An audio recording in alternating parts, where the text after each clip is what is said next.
Hi viewers. రీసెంట్గా కొన్ని రోజుల వ్యవధిలోనే ఒక టీచర్ని స్టూడెంట్స్ చంపారు. ఒక స్టూడెంట్ చావుకి ఒక టీచర్ కారణమైంది. ప్రిన్సిపల్ని స్టూడెంట్స్ చంపినప్పుడు తప్పెవరిది అనంటే సమాజానిది, పేరెంట్స్ది, పెంపకానిది అంటున్నారు. ఒక చిన్న పిల్లాడి చావుకు కారణమైన టీచర్ విషయంలో మాత్రం విద్యా సంస్థలది తప్పు, టీచర్ల తప్పు, విద్యా వ్యవస్థది తప్పు, అది ఇదని చెప్పేసి అంటున్నారు. ఒక చదువు చెప్పే గురువును చంపడం అంటే ఎంత దారుణమైన పరిస్థితి ఒకసారి ఆలోచించండి. సరే, మామూలుగా ప్రిన్సిపల్ మీద కోపం ఉంటుంది, లేదంటే చదువు చెప్పే టీచర్ల మీద కోపం ఉంటుంది.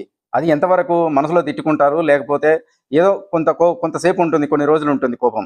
అంతేగాని ఒక టీచర్ మీద గ్రడ్జ్ అంటే కోపం పెంచుకొని వాళ్ళ ఇంటికి వెళ్ళి రెక్కి నిర్వహించి ఆమెని చంపుదామని పథకం వేసి ఒకడు కాపలా ఉంటే మరొకడు ఆ టీచర్ దగ్గరికి వెళ్ళి 27 కత్తిపోట్లు అంత కసితో పొడిచి పొడిచి చంపి అక్కడ ఉన్న డబ్బును తీసుకొని వెళ్ళడం అనేది ఏ స్థాయిలో వాళ్ళ యొక్క ప్రతీకారేచ్ఛ అనేది రగిలిపోతుంది అనేది మనకి ఇక్కడ కనిపిస్తుంది. ఏ స్థాయిలో వాళ్ళ యొక్క మైండ్ పొల్యూట్ అయిపోయింది అనేది మనకి ఇక్కడ కనిపిస్తుంది. ఇది ఎంత దారుణమైన విషయం సమాజానికి అర్థం చేసుకోవాలి. అలాగని ఇప్పుడు ఏం చేద్దాం, ఆ పిల్లల్ని దోషులుగా చూద్దామా? ఇది మరో కోణం, దీని గురించి మాట్లాడదాం తప్పకుండా. ఆ చిన్న పిల్లాడి చావుకి కారణమైనటువంటి టీచర్ విషయం కూడా మాట్లాడుకోవాలి. ఆ పిల్లాడు మనకు ఫుటేజ్లో కనిపిస్తుంది కదా, పిల్లాడు వద్దు టీచర్ అని బాగా ఏడుస్తున్నాడు. అప్పటికే ఎప్పటి నుండో ఏడుస్తున్నాడు, భయపడుతున్నాడు, షివర్ అవుతున్నాడు. అయినా కూడా టీచర్ ఇలా పట్టి దగ్గరికి గుంజి ఏదో వార్నింగ్ చేస్తూ ఆ పైన ఉన్న బటన్ తీసి ఆ కాలర్ పట్టుకొని ఇలా గుంజి చెంప మీద లాగి కొట్టేసరికి ఆ అబ్బాయికి నిజంగానే గుండె ఆగిపోయింది, అక్కడే చనిపోయాడు. ఒక్కసారి ఆలోచించండి, ఆ ప్లేస్లో మన పిల్లలే ఉన్నట్టుగా ఒక్కసారి ఊహించుకోండి, ఎంత దారుణమైన పరిస్థితి. ఎటువంటి కారణం లేకుండా స్కూల్కి పంపిస్తే టీచర్ కొట్టడం వల్ల గుండెకి చచ్చిపోయాడని జీవితాంతం ఆ తల్లి తండ్రులు పడేటువంటి బాధ కొలవలేనిది, అది వర్ణించలేనిది కాదా? ఈ రెండు సంఘటనలు అటు విద్యా వ్యవస్థకి ఇటు సమాజానికి ఒకేసారి ఒకేలాంటి స్ట్రాంగ్ మెసేజ్ని ఇస్తున్నాయి. రాబోయే కాలానికి మనందరికీ ఇది ఒక వేకప్ కాల్. ఈ సంఘటనలు ఇచ్చేటువంటి మెసేజ్ ఏంటి, ఆ హెచ్చరికలు ఏంటి, ఈ వీడియోలో చర్చిద్దాం. ఫస్ట్ పేరెంట్స్ అందరూ దృష్టిలో పెట్టుకోవాల్సినటువంటి కొన్ని విషయాలు ఉన్నాయి. అవి ఏంటంటే, మొట్టమొదటిది, మీ పిల్లలు ఒంటరి వాళ్ళు అవుతున్నారు, జాగ్రత్త. మళ్ళీ చెప్తున్నాను, మీ పిల్లలు ఒంటరి వాళ్ళు అవుతున్నారు. ఎస్, మీ చుట్టే ఉంటున్నారు కానీ మొబైల్స్ పట్టుకొని ఉంటున్నారు, మీ చుట్టే ఉంటున్నారు కానీ మీరు వాళ్ళకు టైం ఇవ్వట్లేదు. అండ్ ఇప్పుడు చూసుకుంటే బయటికి వెళ్ళి ఆడుకునే పిల్లలు కూడా కరువైపోయారు, రిలేటివ్స్ ఎవరు ఉండట్లేదు, ఉమ్మడి కుటుంబాలు తగ్గిపోయాయి. వీటన్నిటి మూలంగా స్క్రీన్ టైం కూడా టూ మచ్ అయిపోతుంది. అయితే మొబైల్ పడుతున్నారు, లేదంటే టీవీ పడుతున్నారు, లేదంటే ల్యాప్టాప్, ట్యాబ్, ఇంకా ఏదో ఒకటి స్క్రీన్ టైం మొత్తం దాంట్లోనే గడిపేస్తున్నారు. ఇలా ఒంటరివాడు అయినప్పుడు వాడి బ్రెయిన్ ఏదైతే తీసుకుంటుందో, వాని బ్రెయిన్లో ఏదైతే ఎక్కించబడుతుందో అదే వాడు తయారవుతాడు, దానిలాగే తయారవుతాడు. సోషల్ మీడియా కంటెంట్ చాలా దారుణమైపోయినాయి, ఎంటర్టైన్మెంట్ ప్రోగ్రామ్ చాలా, రియాలిటీ షోస్ చాలా దారుణమైపోయినాయి, బయట ఉన్న సినిమాలు కూడా చాలా దారుణం. ఇప్పుడు ఏమున్న పాన్ ఇండియా మొత్తం హీరో రక్తం పూసుకోవాలి, లేదంటే ఫుల్ వైలెన్స్ ఉండాలి, డబుల్ మీనింగ్ మాటలు మాట్లాడాలి. ఇవన్నీ కూడా వానికి దాని తర్వాత ఒక్కొక్క డివైస్లో ఒక్కొక్క మాధ్యమంగా వాని బ్రెయిన్లోకి వెళ్తూ ఉంటాయి. ఇంకా వాడు ఎలాగ తయారవుతాడు? వాని బ్రెయిన్ క్రూరంగా తయారవుతుందా, వాని బ్రెయిన్ మానవత్వంతో తయారవుతుందా? మీరు ఒక్కసారి ఆలోచించండి. వాడు ఒంటరితనంలో ఉన్నప్పుడే ఇవన్నీ వాడి బ్రెయిన్లోకి వెళ్ళిపోతున్నాయి. వాడికి ఎవరు టైం ఇవ్వట్లేదు. ముఖ్యందరికీ చెప్పేది ఒకటే, వీటన్నిటికీ విరుగుడు. ఇవన్నీ మరి మనం తీసేద్దామా అనంటే లేదు, మనం తప్పించుకొని తిరగలేము, ఈ సినిమాల నుండి తప్పించుకొని తిరగలేము. వాడికి ఎలాగో చేరుతూనే ఉంటాయి. రీల్స్ నుండి మొబైల్ ఇవ్వకుండా ఉండలేము, ఎలక్ట్రానిక్ గ్యాడ్జెట్స్ ఇవ్వకుండా ఉండలేము. సో ఇలాంటి పరిస్థితులలో వేటిని మార్చినటువంటి పరిస్థితులలో ఒకటే ఒక దారి ఉంది, అది మీరు వాడికి టైం ఇవ్వడమే. వాడు మొబైల్ ఎందుకు యూజ్ చేస్తున్నాడు గమనించండి, వాడు స్క్రీన్లో ఏం చూస్తున్నాడు గమనించండి, వాడి ఫ్రెండ్స్ ఎలాంటి వాళ్ళు అనేది గమనించండి, వాడు ఎప్పుడు వెళ్ళి ఎప్పుడు ఇంటికి వస్తున్నాడు, ఆ వెళ్ళిన టైంలో ఏం చేస్తున్నాడు అనేది గమనించండి. ఎప్పుడు ఒక విషయం, బంధాలను పరిచయం చేయండి. అత్త, మామ, అమ్మమ్మ, నానమ్మ, తాతయ్య, మీరు ఎక్కడికి వెళ్ళినా అంటే ఫంక్షన్స్కి వెళ్తూ ఉంటారు కదా, నేను చెప్తాను, ప్రతి ఒక్క ఫంక్షన్కి వాళ్ళని తీసుకెళ్ళండి. ఒక రోజు లీవ్ పెట్టైనా కూడా స్కూల్కి, ఒకవేళ ఆ రోజు ఫంక్షన్ ఉంటే కనుక వాళ్ళని తీసుకెళ్తే వాళ్ళకి తెలుస్తుంది. అత్తయ్య, మామ, అక్కడ ఉన్న వాళ్ళు, కొత్త వాళ్ళు ఎవరైనా వస్తే వాళ్ళకి పరిచయం చేయండి. అదంతా చూస్తూ ఉంటారు వాళ్ళు. బంధాలకు ఎప్పుడు దూరం చేయకండి. మైక్రో ఫ్యామిలీస్ అవుతున్నాయి. ఇది కూడా ఒక ప్రాబ్లమే. దాని మొత్తం ఎంత అడ్వాంటేజెస్ ఉన్నాయో నాకు తెలియదు, కానీ డిసడ్వాంటేజెస్ చెప్పుకోవడానికి మాత్రం కోకొల్లలుగా ఉన్నాయి. మళ్ళీ చెప్తున్నా, మైక్రో ఫ్యామిలీస్. సరే, ఇప్పుడు ట్రెండ్ ప్రకారం తప్పట్లేదు అని అనుకోండి, మీ ఇంటికి మీ దగ్గర ఉన్న వాళ్ళను భోజనానికి పిలవండి, వాళ్ళకి వీళ్ళనే సర్వ్ చేయమని చెప్పండి. ఇలాంటివి చేస్తే అన్ని విషయాలు వాళ్ళకి తెలుస్తూ ఉంటాయి. ఇంత టైం మనం ఇస్తున్నామా నిజంగా చెప్పండి? పిల్లల్ని అందామా, పిల్లల మీదకే దోసేద్దామా? ఏదైనా అంటే చేతులు దులుపుకోవడం కదా ఇది. అన్నిటితో పాటు ముఖ్యంగా దైవభక్తిని పరిచయం చేయండి. మీరు హిందూ అయినా, ముస్లిం అయినా, క్రిస్టియన్ అయినా, ఎవరైనా పర్లేదు. దైవభక్తిని అలవాటు చేయండి. దేవాలయాలకు తీసుకెళ్ళండి, మసీదుకి తీసుకెళ్ళండి, చర్చ్‌లకు తీసుకెళ్ళండి. వాళ్ళకి భక్తి అనేది పరిచయం చేయండి. కనీసం ఇంటి దగ్గర ఉన్నా కూడా భక్తి అంటే ఏంటో పరిచయం చేయండి. దేవుని పైన విశ్వాసం ఉండేటట్టు చూడండి. తప్ప అరే బాస్ ఇవన్నీ మీరే చేసేది, పేరెంట్సే చేసేది. అప్పుడు మనకి ప్రేమ అంటే ఏందో తెలుస్తుంది, హ్యుమానిటీ అంటే ఏందో తెలుస్తుంది, రెస్పెక్ట్ అంటే ఏందో తెలుస్తుంది, గ్రాటిట్యూడ్ అంటే గౌరవము, కృతజ్ఞత అనేటివి ఏంటో తెలుస్తుంది, పరులకు హెల్ప్ చేయడం అంటే ఏంటో తెలుస్తుంది, బంధాలంటే ఏంటో తెలుస్తుంది. ఏం లేదు, ఇవన్నీ కూడా మనం ఆర్గానిక్గా బ్రతకాలి. మన లైఫ్ స్టైల్ అనేది ఆర్గానిక్గా ఉండాలి. ఒక 15 ఏళ్ళు వెనక్కి వెళ్ళండి, ఒక 20 ఏళ్ళు వెనక్కి వెళ్ళండి. వెనక్కి వెళ్ళి అప్పుడు మనం ఎలాగున్నామో మన పిల్లల్ని అలా పెంచితే సరిపోతుంది. ఇవన్నీ లేకనే కదా వాడు చంపేదాకా వెళ్ళేది. ఒక మనిషిని చంపుతున్నాడు అంటే ఎవడు చంపుతాడు? ఇప్పుడు వాళ్ళ వయసు ఏంటి? తెలిసి తెలియని వయసు కదా అని అంటా ఉంటాం. ఓకే, తెలిసి తెలియని వయసే. మరి వాళ్ళు అలా మారుతున్నారు అని అంటే దానికి కారణం ఏంది? దానికి కారణం పేరెంట్స్ అవుతారు, సొసైటీ అవుతుంది. ఈ మాధ్యమాలు అన్ని వల్గారిటీ చూపించేటువంటి సొసైటీ అవుతుంది. పట్టించుకొని పేరెంట్స్ అవుతారు, వీళ్ళందరూ కూడా అవుతారు, స్కూల్స్ కూడా అవుతాయి. వీళ్ళందరూ కూడా కారణమే. ఇదొక సామాజిక అత్యవసర పరిస్థితి ఇప్పుడు ఏర్పడింది. దీన్ని ఒక సామాజిక కోణంలో చూడాల్సినటువంటిది. అంతేగాని పిల్లలది తప్పు, వాళ్ళని ఉరిశిక్షేద్దాము అని చెప్పేసి చేతులు దులుపుకుంటే కనుక ఇప్పుడు ఉన్న ఈ ట్రెండ్కి ఇది ఇలాగే కొనసాగితే మన యొక్క కేర్లెస్నెస్, ఈ సొసైటీ యొక్క ఇంత దారుణమైనటువంటి పోకడ ఇదంతా ఇట్నే కంటిన్యూ అయితే ఇవాళ వాళ్ళండి రేపు ఇంకొక నలుగురు పుట్టుకురారని నువ్వు రాసిస్తావా? ఫస్ట్ మారాల్సిందేంటి? మూలాలు కదా, మనం కదా. తప్పే, ఆ పిల్లలు చేసిన తప్పే. కానీ దీంట్లో ఇండైరెక్ట్గా అందరి షేర్ ఉంది, ఎవరు కాదనని విషయం. ఈ జరిగిన 2 సంఘటనలు పేరెంట్స్కి ఇలాంటి హెచ్చరికలు జారీ చేస్తున్నాయి. అలాగే ఎడ్యుకేషనల్ ఇన్స్టిట్యూషన్స్కి కూడా కొన్ని హెచ్చరికలు జారీ చేస్తున్నాయి.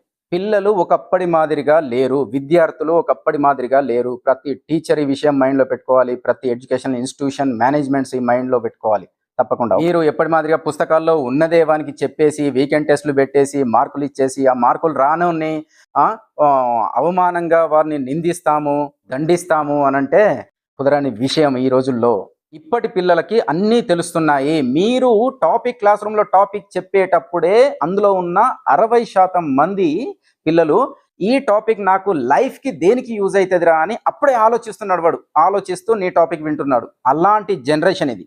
ఎప్పటి మాదిరిగా ఈ మ్యాథ్స్లు, ఫిజిక్స్లు, కెమిస్ట్రీలు ఇవన్నీ వచ్చిన వాళ్ళే బాగా తెలివైన పిల్లలు, వాళ్ళే గొప్పవాళ్ళు అనుకునేటువంటి రోజులు పోయినాయి. అలా ప్రకటించే రోజులు కూడా పోయినాయి. ఏవి రాకున్నా వ్యాపారాలు పెట్టి కంటెంట్ క్రియేషన్ చేసి స్టాక్ మార్కెట్ నేర్చుకొని అందులో రాణించి వ్యాపారాలు పెట్టి గొప్ప స్థాయికి వెళ్ళేటువంటి రోజులు, ఆ రోజులని నమ్మేటువంటి స్టూడెంట్స్ ఇప్పుడు ఈ ఫ్యూచర్ జనరేషన్ స్టూడెంట్స్ ఇప్పుడు మన ముందు ఉన్నవాళ్ళు. సో మనం చెప్పేటువంటి విద్య హోలిస్టిక్ డెవలప్మెంట్కి వాళ్ళకు పనికి రావాలంటే సమ్మిళితమైనటువంటి ప్రగతికి దానికి హెల్ప్ చేయాలి మనం చెప్పేటువంటి విద్య క్లాస్ రూమ్లో. అంతేగాని ఏదో 40% మందికి వస్తుంది. మీరు చెప్పింది ఏంటండి? 20-30% మందికి అందరికీ వస్తుంది, వాళ్ళు క్లెవర్లు అవుతారు. మిగతా వాళ్ళందరూ ఏంటి, దేనికి పనికిరారనా? మీరేలా చెప్పగలరు? వాళ్ళే కావచ్చు రేపు ఉద్యోగాలు ఇచ్చేటువంటి స్థాయిలో ఉండేవాళ్ళు, ఉద్యోగాలు చేసేవాళ్ళు కాదు, ఉద్యోగాలు ఇచ్చేటువంటి స్థాయిలో ఉండేవాళ్ళు వాళ్ళే కావచ్చు. వాళ్ళను చదువు రానంత మాత్రాన మీరు ఎట్లా వాళ్ళని దూషిస్తారు, ఎట్లా ఇన్సల్ట్ చేసే మాటలు మాట్లాడతారు? ఉద్యోగాలు ఇచ్చే వాళ్ళంతా ఇప్పుడు ఎవరు పెద్ద పెద్ద కంపెనీలో వాళ్ళు ఏమైనా స్టేట్ ర్యాంకర్సా? అదేం కాదు, యావరేజ్ వాళ్ళే స్టేట్ ర్యాంకర్స్. ఈ బాగా చదువుకున్న వాళ్ళని పనిలో పెట్టుకుంటారు వాళ్ళు, అంతే. ఇప్పుడు చరిత్ర చూసుకున్న, వర్తమానం చూసుకున్నా కూడా తెలియట్లేదా? ఎందుకు కొంత మనం చెప్పింది రాకున్నా కూడా వాడు క్లెవర్ కాకపోయినా కూడా వాళ్ళని ఎందుకు చులకన చూపు చూడాలి? ఆ రోజులు పోయినాయి. అందరినీ ఈక్వల్గా చూడాలి ప్రతి క్లాస్ రూమ్లో. వాడికి చదువు రాకున్నా కూడా ఏం కాదు బిడ్డ, నువ్వు దేనికో ఒక దానికి పనికొస్తారో, నువ్వు మామూలుని కాదురా అని ఎంకరేజ్ చేసి చూడు. నిన్ను సార్ దేవుడురా అంటాడు, ఒకటే మాట, సార్ దేవుడురా అని అంటాడు. కానీ మనం ఏమి ఇస్తున్నాం, మనం ఏం చేస్తున్నాం? ఈ వీడియో చూసిన వాళ్ళు 80s, 90s పుట్టిన వాళ్ళకైతే వాళ్ళకి తెలుస్తుంది. అరే మనకు అప్పుడు గేమ్స్ పీరియడ్ ఉండేది. 80s వాళ్ళకైతే డైలీ గేమ్స్ పీరియడ్ ఉండేది, అవునా? 90s వాళ్ళకు కూడా కొంచెం ఈ జనరేషన్తో పోల్చుకుంటే బాగానే ఆడుకున్నారు వాళ్ళు. స్కూల్లో పెట్టేటువంటి టెస్టులకి, వాళ్ళు చదివించే చదువులకి, రాసేటువంటి ఎగ్జామ్స్కి, వీటన్నిటికీ కూడా బ్రెయిన్ అనేది మొత్తం ఫ్రై అయిపోతుంది. దానికి రిలాక్సేషన్గా ఆ స్ట్రెస్ లెవెల్స్ తగ్గించుకోవడానికి, ఆ కోపము, రేజ్, అదంతా కూడా ఫ్రస్ట్రేషన్ తగ్గించుకోవడానికి గేమ్స్ పీరియడ్ ఉంటుంది. అప్పుడు వాడికి మైండ్ బ్యాలెన్స్ అవుతుంది, వాడి బ్రెయిన్ అనేది కాస్త రిలాక్స్ అవుతుంది. గేమ్స్ పీరియడ్ పెడుతున్నారా? గేమ్స్ పీరియడ్ పెడుతున్నారా? స్పోర్ట్స్ ఆడిపిస్తున్నారా? ఈ చదువుల నుండి చదువు రానోడికి కూడా ఆశావాదం వచ్చేటువంటి, ఆప్టిమిస్ట్గా మారేటువంటి, అరే నేను కూడా పనికొస్తాను రా అని చెప్పేటువంటి స్కిల్స్ కొన్ని ఉన్నాయి. అవి వానికి చెప్తున్నారా? Leadership qualities, self confidence classes, ఇవన్నీ కూడా కండక్ట్ చేస్తున్నారా? అంతకుముందు ఎన్ని కాంపిటీషన్స్ ఉండే? ఎస్ఏ రైటింగ్ కాంపిటీషన్ ఉండే, ఎలక్యూషన్ కాంపిటీషన్ ఉండే, పెయింటింగ్ కాంపిటీషన్ ఉండే, సింగింగ్ కాంపిటీషన్ ఉండే, కబడ్డీ కాంపిటీషన్, అరే ఎన్ని చెప్పాలి అన్ని కాంపిటీషన్స్ ఉండే. ఇప్పుడు పెడుతున్నారా? యావరేజ్ స్టూడెంట్కి వానికి ఎట్లా హోప్ రావాలి మరి? దేంట్లో హోప్ రావాలి మరి? వాడు ఒకటే అంటున్నాడు, నాకు మ్యాథ్స్, ఫిజిక్స్, కెమిస్ట్రీ ఇంత గుర్తు నాకు వస్తలేవు, కాబట్టి నేను పనికిరాను, నాకు గుర్తింపు దొరకదు, ఇక నన్ను ఏ టీచర్ కూడా గుర్తించడు, సో ఇంట్లో పేరెంట్స్ కూడా గుర్తించారు, తక్కువ మార్కులు వస్తున్నాయి కాబట్టి ఇంకా నేను ఇంతే కదా అని వాడు ఒక రకమైనటువంటి ఒంటరితనాన్ని అనుభవిస్తున్నాడు. మీరు మీరు చూసుకోవాలి, అది మీరు గమనించాలి, అది మీరు కనిపెట్టాలి, అది మీ మేధావులు కనిపెట్టాలి. పేరెంట్స్ కానీ టీచర్స్ కానీ తెలియని ఒంటరితనంతో యుద్ధం చేస్తున్నాడు వాడు చిన్న వయసులో. చెప్పాలి వాడికి మధ్యలో స్కూల్లో కూడా మోరల్స్ గురించి చెప్పాలి, రెస్పెక్ట్ అంటే ఏంటో చెప్పాలి, గ్రాటిట్యూడ్ కృతజ్ఞతా భావం అంటే ఏంటో చెప్పాలి, గొప్ప వాళ్ళ చరిత్రలు ఉన్నాయి అవన్నీ చెప్పండి. అరే లాస్ట్కి చెప్తున్నా, కనీసము మీ గురించి మీరైనా చెప్పుకోండి, అంటే గురువుల గురించి అయినా కూడా చెప్పుకోండి. గురువు అంటే ఎంత గొప్పోడు అనే విషయమైనా ఎన్నడన్నా వానికి చెప్పినవా? ఏదో ఒకటి రెండు మాటలు కదా, ఒక పీరియడ్ మొత్తం అదే టాపిక్ చెప్పు, సార్ గొప్పోడురా, సార్ దేవుడురా అంటాడు. అరే గక్కడ ఉండాలి నువ్వు టీచర్ అన్నందుకు. ఇప్పటికీ బూతులు మాట్లాడే టీచర్స్ ఉన్నారు. మేనేజ్మెంట్ అందరికీ కూడా ఒక విజ్ఞప్తి, బూతులు మాట్లాడే టీచర్స్ ఉన్నారు, పీక్ అవతల పారేయండి. ఈ ఫీల్డ్కి వాడు పనికిరాడు. నేషనల్ ఎడ్యుకేషన్ పాలసీ 2020లో దాని ప్రకారం ఆ టీచర్ పిల్లల్ని అంత దారుణంగా కొట్టొద్దు. అరే కొట్టడానికి ఒక విధానం ఉంటుందబ్బా, 5 ఏళ్ళు వాత పడేలాగా కొట్టడం కాదు. కొంతమంది టీచర్లు కాళ్ళు లేపి తంతున్నారు, కొంతమంది టీచర్ ఇష్టం వస్తున్నాడు ప్యాడ్తో కొడుతున్నారు, బుక్స్తో కొడుతున్నారు, డస్టర్లతో కొడుతున్నారు. తప్పు. పిల్లలు కూడా ఒకప్పటిలాగా లేరు, చాలా చాలా చాలా అడ్వాన్స్డ్గా ఆలోచిస్తున్నారు వాళ్ళు. అవమానం, అంతకుముందు మనం పడ్డ అవమానంలో వాళ్ళు ఇప్పుడు ఒక్క 30 రెట్లు ఎక్కువనే పడుతున్నారు, ఎందుకంటే వాళ్ళ ఒంటరితనం అలాంటిది. కాబట్టి తప్పది, ఎప్పటికైనా కూడా తప్పే. నేను మళ్ళీ చెప్తున్నా కదా, గురువు గురించి అయినా కూడా చెప్పు, మనకి తల్లిదండ్రుల గురించి చెప్పు. ఒక పీరియడ్ తీసుకోవాలని నీ ర్యాంకులు ఎక్కడ మిస్ కావు, అర్థమైందా? నీ ర్యాంకులు ఎక్కడ మిస్ కావు. యావరేజ్ పిల్లలు ఎప్పుడైనా కూడా మనల్ని ఎవరు గుర్తించట్లేదు, మనం దేనికి పనికి రాకుండా ఉన్న వాళ్ళుగా చూస్తున్నారు అని అనుకుంటే వాడు సైకలాజికల్గా మరింత మొరటిగా మారిపోతాడు, మొండిగా మారిపోతాడు. ఇప్పుడు వాడి బ్రెయిన్లో అన్ని ఎవిల్ థాట్స్ వస్తూ ఉంటాయి. బ్రైట్గా మంచిగా బ్రైట్ సైడ్ ఏదైనా చూస్తే వాడికి పడదు. ఇలాంటి మైండ్ సెట్తోనే ఇలాంటి సిచ్యువేషన్స్లోనే విలన్స్ తయారవుతూ ఉంటారు. ఇది సైకాలజీ, ఇది సైన్స్. అందుకే చెప్పేది, టీచర్స్ అంటే మామూలు విషయం కాదు. ఒక టీచర్ అవసరమైనప్పుడు ఒక తండ్రిలా మారాలి, చెప్పాలి. ఒక టీచర్ ఫీమేల్ అయితే ఒక తల్లిలా మారాలి, చెప్పాలి. ఒక టీచర్ క్లాస్ రూమ్లో అప్పుడప్పుడు అన్నగా మారాలి, చెప్పాలి. ఒక టీచర్ స్నేహితుడిగా మారాలి, చెప్పాలి. దండించాలి కూడా, కానీ దానికి ఒక పద్ధతి ఉంటుంది. చాలా మెచ్యూరిటీ చూపించాలి దండించడంలో కూడా. ఫ్రస్ట్రేషన్తో సైకిక్గా మారద్దు. ఇప్పుడు ఒక స్టూడెంట్ ఒక టీచర్ని చంపగానే ఇది 4 రోజులు ఏదో హంగామా చేసేసి స్టూడెంట్స్ మైండ్ సెట్ మారాలి, పేరెంట్స్ మారాలి, అది ఇది అనడము. లేకపోతే ఒక స్టూడెంట్ చావుకు ఒక టీచర్ కారణమైనప్పుడు విద్యా వ్యవస్థ అంతా కూడా ఇట్లే అయిపోయింది, అది టీచర్లు మొత్తం ఇట్లే తయారయ్యారు అని 4 రోజులు ఏదో హడావుడి చేయడం కాదు. మూలాల్లో నుంచి మార్పులు తీసుకురావాలి. పేరెంట్స్ తమను తాము ఒకసారి పరీక్షించుకోవాలి, టీచర్స్ తమను తాము ఒకసారి పరీక్షించుకోవాలి, ఎడ్యుకేషన్ ఇన్స్టిట్యూషన్స్ మేనేజ్మెంట్స్ కూడా తమను తాము ఒకసారి పరీక్షించుకోవాలి. కొంతమంది పేరెంట్స్, కొన్ని ఇన్స్టిట్యూషన్స్ మాత్రం పిల్లల్ని చాలా బాగా పట్టించుకునే వాళ్ళు కూడా ఉన్నారు, వాళ్ళందరికీ కూడా హ్యాట్స్ ఆఫ్. కానీ ఇప్పుడు మనం చర్చించుకున్న విషయాలు ఏవైతే ఉన్నాయో పిల్లల మీద ఇంప్లిమెంట్ చేయకుంటే కనుక ఫ్యూచర్ చాలా భయంకరంగా మారిపోతుంది. నేను ఘంటాపదంగా చెప్పగలను. మీకు తెలియని విషయం మాత్రం కాదు ఇది. బెటర్ సొసైటీని చూడాలి అని అంటే ఆ సొసైటీలో రేపు ఉండేది మన పిల్లలే. కాబట్టి వాళ్ళ చదువులతో పాటు వాళ్ళ వ్యక్తిత్వాన్ని కూడా పెంపొందించే దిశగా మనం అడుగులేద్దాము. ఒక అద్భుతమైనటువంటి సొసైటీని చూద్దాము. తప్పు పట్టాలంటే టీచర్లదే తప్పనొచ్చు, ఇక్కడ తప్పు పట్టాలంటే పేరెంట్సే తప్పనొచ్చు. కానీ ఇక్కడ ఇది తప్పు అది తప్పు అని చెప్పడం కాదు.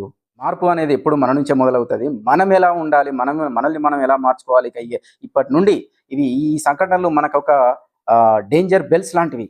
సో ఇంకా మన బాధ్యతల్ని ఎలా పెంచుకోవాలి అనే దిశగా మనం అడుగులేద్దామని చెప్పేసి మనస్ఫూర్తిగా కోరుకుంటూ, ఇలాంటి వీడియోస్ కొంచెం నలుగురికి చేరితే చాలా బాగుంటుందండి.